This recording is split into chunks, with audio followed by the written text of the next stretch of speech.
Right now, Pittsburgh's best sports show is about to begin. Call us or tweet us. We've got things to talk about on the Ireland Contracting Nightly Sports Call. Good evening, everyone, and welcome inside the Fan Cave. This is the Ireland Contracting Nightly Sports Call, 412-575-2600. That's your ticket to get in. Call us on the Bordis and Bordis hotline. We have a lot to get into. You can also hit us up on Twitter. It's at KD Pomp for me, at the Pony Express for Andrew Fillipponi, who joins me tonight up at 93.7 The Fan as the Pirates are trying to win a series. But for that to happen, they're going to have to win tonight and win tomorrow. And after what we saw yesterday and what we've seen basically for the month of May, Andrew, I'm not sure what we're going to see. Base running mistakes galore. Lack of hitting with runners in scoring position, pitching woes, and tonight it looked like Johan Oviedo was a little bit wild. I guess the last time I checked that was 1-1, but man, what a turnaround. I would never have thought that in less than a month's time they would fritter away 12 games over 500 to where they are right now.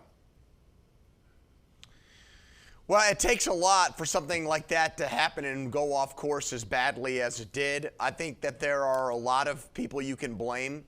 I start with the manager. I know in 2023 managers don't mean as much, but when a game starts yesterday with a guy at second base and no outs and the inning ends because he either forgets how many outs there were or thought a ball was going to fall in for a hit and didn't do the fundamental thing of watching to see what happened with only one out and being in scoring position and gets doubled up. The guy could have walked to second base to get him out.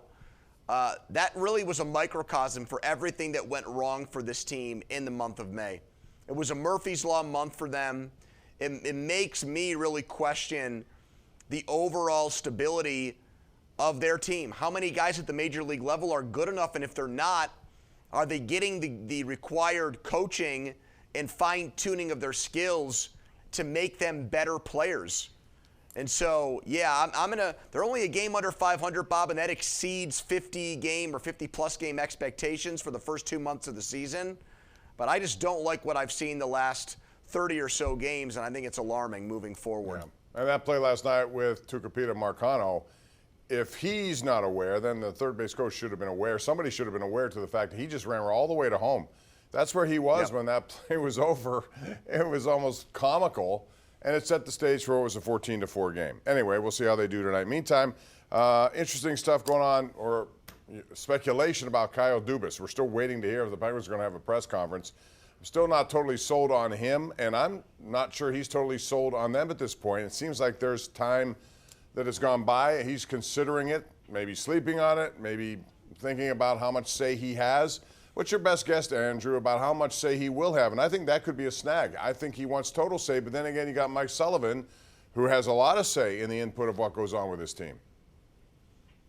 Yeah, and I don't think the owners, the people that run Fenway Sports Group, either back in Boston or the people that they have here in Pittsburgh, are completely out of the hockey operations side of things. Remember, it was reported by Rob Rossi and Josh Yohe that it was ownership and not Ron Hextall who wanted Malkin and Letang back. Now, at the end of the day, ownership was right and Hextall was wrong. It made sense to bring both of those guys back, and they got them, I think, at good prices. I think in the end, the ownership intervention there was right. But if you're Kyle Dubas and you know that, why would you want to come here if you're just going to get overruled by the owners on the franchise's biggest decisions?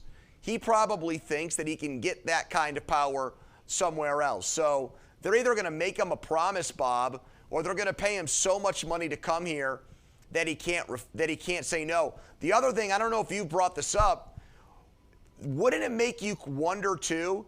He said it in Toronto. He was either going to take that stay there for another year, or he needed time off to reset, that he was so kind of mentally fried by the job. Well, now he's going to come here and start from scratch. That would make me concerned and worried too.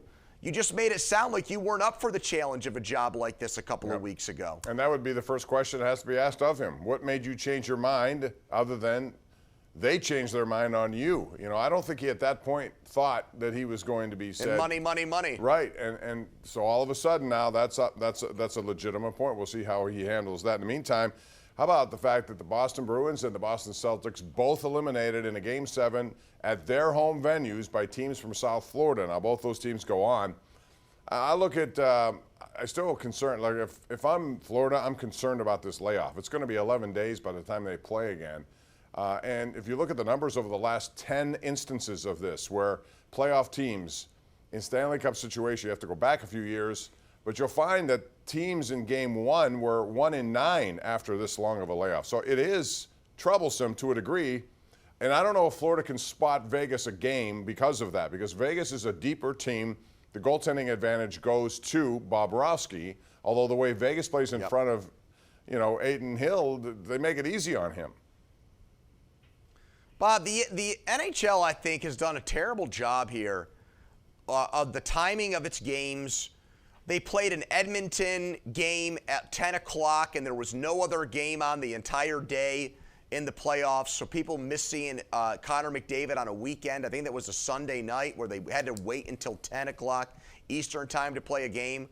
Why was the game last night at the same time as the Heat-Celtics game? That's a good question. question. That made no sense. People were off all day Memorial Day. It was basically like a Sunday, and you played your playoff game at the same exact time, and now you've got to wait all the way to Saturday to start your Stanley Cup final. There's all this off time when you could be playing games and getting people's attention and eyeballs on your sport, and it starts on TNT. Yep. It's not even on ABC to start. So, it's a legitimate question, and they've done a bad job, there's no question. We're up against the break. Andrew will take it. It's funny to me that Jack Eichel is going to be in the Stanley Cup final before Connor McDavid, and he was the second pick after McDavid was taken by Edmonton, and he's had all that trouble in Buffalo. Now here he is flourishing after he got a second opinion because he didn't like what was going on in Buffalo. It was basically a medical decision. Fell out of favor of them. Ends up in Vegas. They gave him a clean bill. Let's go. And now he he's can win the Conn Smythe, Bob. He's in the mix for that award. Well, he's going to have to deal with Matthew Tkachuk or Bobrovsky, one of those two over there. Anyway, we got to take a break. We'll come back. We're opening up the phone lines. It's 412-575-2600 right here live on Pittsburgh CW and simulcast on 93.7 The Fan. We'll be right back.